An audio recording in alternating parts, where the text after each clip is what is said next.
So I just saw the new 28 Years Later movie, Bone Temple. And after now see, the first 28 days later was a great movie. 28 weeks later was a average movie. And 28 years later was another good movie. So how does this one track? It's also pretty good. Outside, but it's still my least favorite outside of maybe 28 weeks.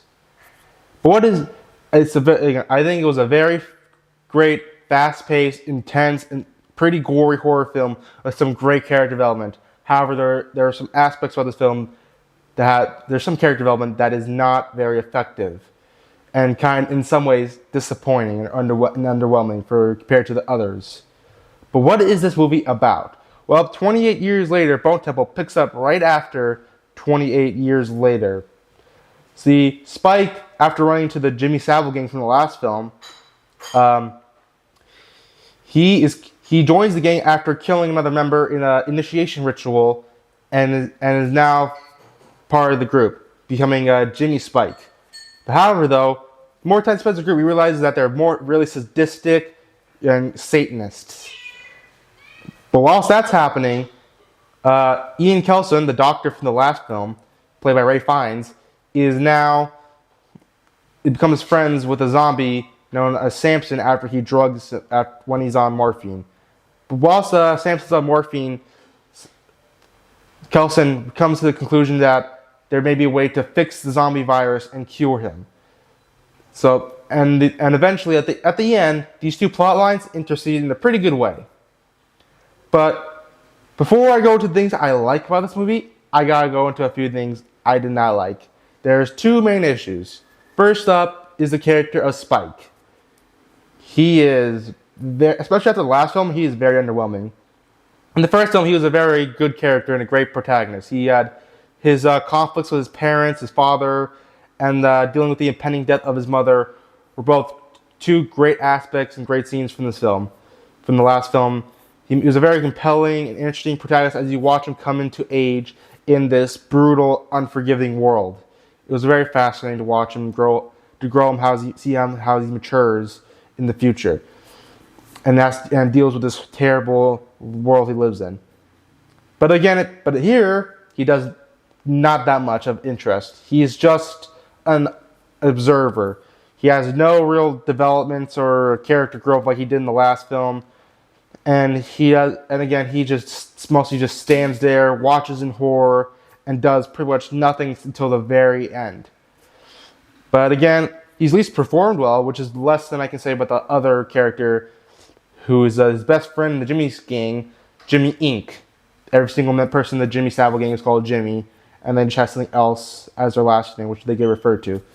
Yeah, and the only one who's turns out to be a cruel psychopath is Jimmy Inc., who befriends Spike. So the two are easily the weakest parts of the film. Their scenes kind of drag the film's pacing down. Every time something interesting and cool is happening, there's a scene of these two just together, the film's quality goes down drastically. Especially in comparison to the other two characters who really steal the show of this film. Ian Kelson, played by Ray Fiennes, and Jimmy Crystal, played by Gary O'Connell. They are the standouts of the film, and easily the best part of the movie. Let's start off with Ray Fiennes' character first, Ian Kelson. Ian Kelson was already a great character from the last film. He was a soft-spoken humanist, despite his disturbing look and the whole skull mountains he formed. He turns out to be a somewhat kind and generous person, actually quite a humanistic person. And honestly, he was my favorite character from the last film, and he may be my favorite character from this film too. Scenes with him and Samson, the zombie which he befriends when because he gets him high on morphine, are easily the highlights of some of the best scenes of the film. And it's a really great friendship where it has some very emotional scenes, especially one scene, and also it leads to new developments about the virus that I did not expect. But the way he uncovers the virus feels very natural, and the way he comes to conclusions makes sense. How for this guy of his IQ, never felt like this. How did you come to this conclusion? The way he comes to these conclusions makes complete and total sense. The other highlight is Gary O'Connell's character, Jimmy Crystal. Now, he already proved that he can play an intimidating yet charming villain in Sinners. And he's on, and here he does it again. He's just as threatening yet also charismatic as before. And he's in all the scenes where he's just perfect in every scene he is. He always adds tension to scenes that are otherwise just pretty normal. He's just talking, but despite that, what you feel like he can do something like fatal at any moment. You're always in fear of this character. It's been a long time since I've seen a protagonist that's been able to do that. Even like in Sinners, I wasn't in fear every single scene he was in, unlike this film, and he's in it like 50% of this film, so it adds the tension significantly. And the highlight of the film is the scene between him and Kelson. The way their characters bounce off each other and their conversation feels supernatural. The difference in their personalities just mesh so well, and it leads to a fantastic scene. And again, all this in the final climax, I can't speak of it due to spoilers. But let's say it all comes together really nicely. And honestly, I don't think there's a better climax I could ask for. Also, main reason I was kind of skeptical about this film was the director. You see, Danny Boyle is a great director who, again, has misses, but when he hits, it's like nobody else. He made one of my favorite movies of all time, Trainspotting. And honestly, and the 28 movies are some of his best. Especially, like 28 Later is probably my second favorite film of his. And here, but when I found out he was not being in this film, I was like, because the last time he didn't direct the 28 movie was 28 Weeks Later, and that was easily the weakest. It was very underwhelming, and the person who they were replacing him with, Nia DaCosta, has not the best track record. Her last film, The Marvels, was the first MCU movie to bomb ever, and is honestly one of the worst films in the whole franchise. That's saying something. There have been some stinkers in that franchise, and their Candyman movie was alright. There was some impressive gore and a few good scenes of really good tension, but it felt a little heavy-handed with themes and it dragged significantly. But here, I think she's able to do a great job replacing Danny Boyle. Honestly, doesn't feel like he's gone. But to be honest with you, she just pretty much takes all of his techniques in filming, and the cinematography and editing is just pretty much the same from the last movie. But again, if it works, it works.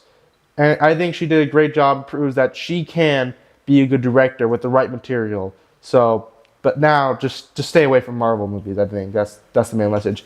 And like the editing in this movie compared to the Marvels is night and day. The Marvels was very choppy to a point where you could not make out anything happening. Characters would just randomly appear when you're wondering how did they get there because the editing was so incoherent. Here the editing's also very like fast and quick paced, but it's always coherent, and you're able to make out everything and understand where people come from all the time. So yeah, massive improvement from her previous work. And honestly, I'm excited for the new one. But before we wrap up the review, I have one more thing to say. The cliffhanger. See, I don't have a concrete opinion on the cliffhanger because it all depends on what's going to happen in the next movie. This is supposed to be a trilogy, and this cliffhanger can go both ways. It can be either a really cheap way of nostalgia and just memorabilia like Star Wars Force Awakens, or B, it can be a great way to send up the character, give them new depth than before. But again, it all depends on the next movie. So again, I could either look back on this cliffhanger fondly or really poorly. Again, who knows? Hopefully the trilogy will wrap up in a nice, satisfying way. But for this movie, I'm going to give it an 8 out of 10. I think it's a good movie. It's so far the best movie of the year, because it's the only movie I've seen this year. But yeah, I think it's definitely worth your time unless you're sensitive to gore.